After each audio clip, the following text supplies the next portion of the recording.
This is breaking news. Thank you.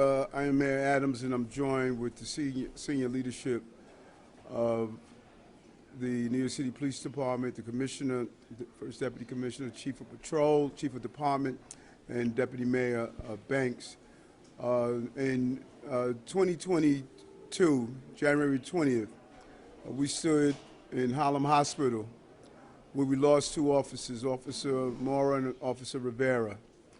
And today, we could have had a similar tragedy because of the swift actions of the two police officers who were involved and the responding officers. Those officers would be going home.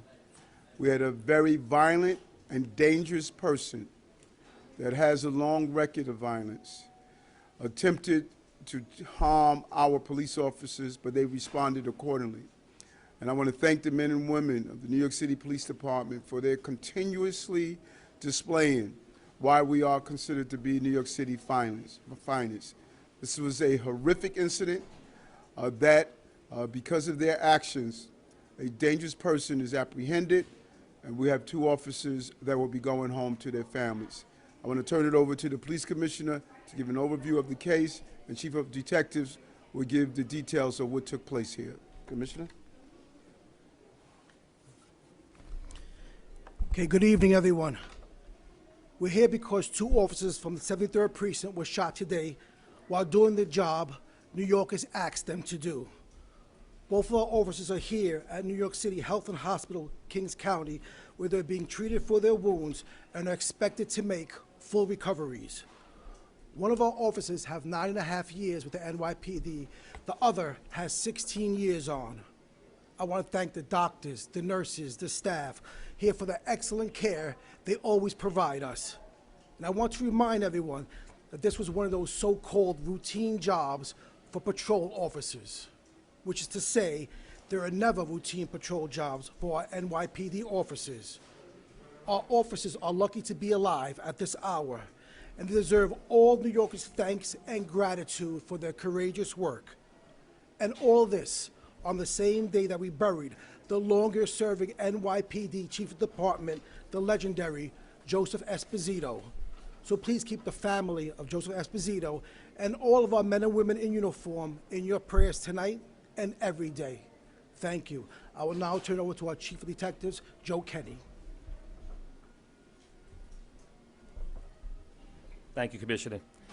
Today at 3:01 p.m., 7-3 Precinct Patrol officers in uniform responded to a 911 call at 1969 Bergen Street, Apartment 2B. This call for assistance was in regards to an assault in progress. This call for help was made by the female occupant of that apartment.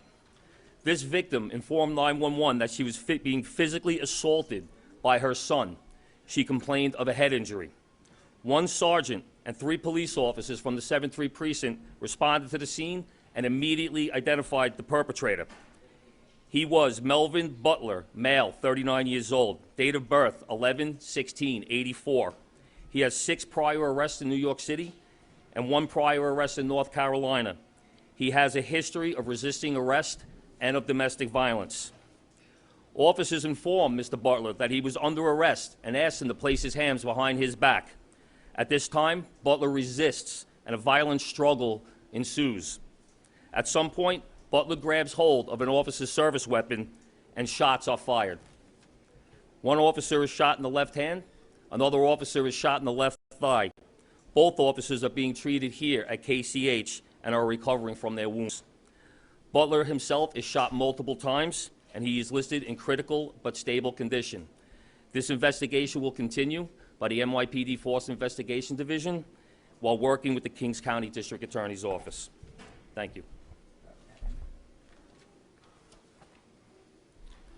Thank God our police officers are going to be okay.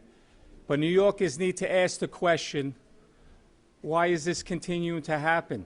Why are these vicious assaults on police officers happening day after day?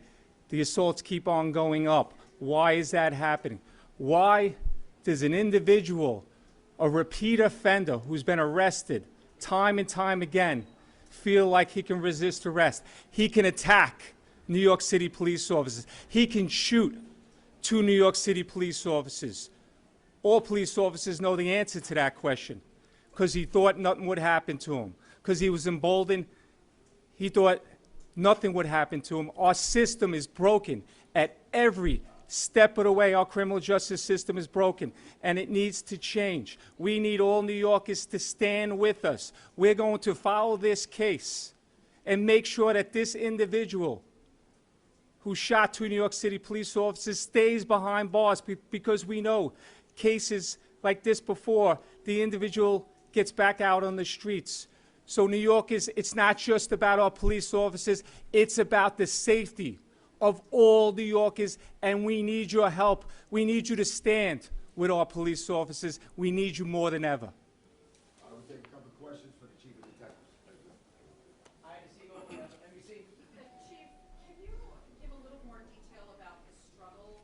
Was Butler able to fully take the gun away from the officer and then fire it? Or did it kind of go off while 2 people are struggling for weapons? We're still, with the Force Investigation Division is still monitoring the body-worn camera. They're looking at every angle. They're going through that. From what I viewed, it's immediately as they're struggling, they're going to the ground, and then you hear an officer state, "He has my gun," and then shots are fired. Dean Moses, could you talk a little bit more about the history of violence there, the domestic situation? His last 2 arrests back in February of '23 were domestic violence, where he violated an order of protection, and he had another incident in January, an assault 3, also domestic violence related. The most serious crime back in '04, attempted murder, where he did 15 years in state custody. Any other questions? Were they all against his mother, all of the domestic violence assaults? We're looking through that as we speak. I'm just curious if there's a mental health issue. He has no history with the New York City Police Department of having any emotional problems. Yeah, Kyle Mixon, Daily News. Were both officers, were all parties shot by the same firearm? We're working through that. Crime scene is there right now. They're processing. And like I said, Force Investigation will do their investigation to come up with the results of the ballistics. And is there any indication at this point of friendly fire or? Obviously, that's something that we're going to be looking at, but as of right now, it's too early in the investigation to determine that. Right. Any other questions? Charges yet? No charges as of yet. Last one.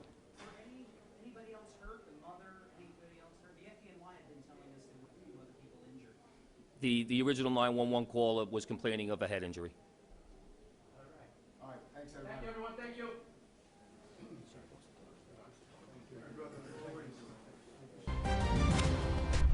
This is breaking news.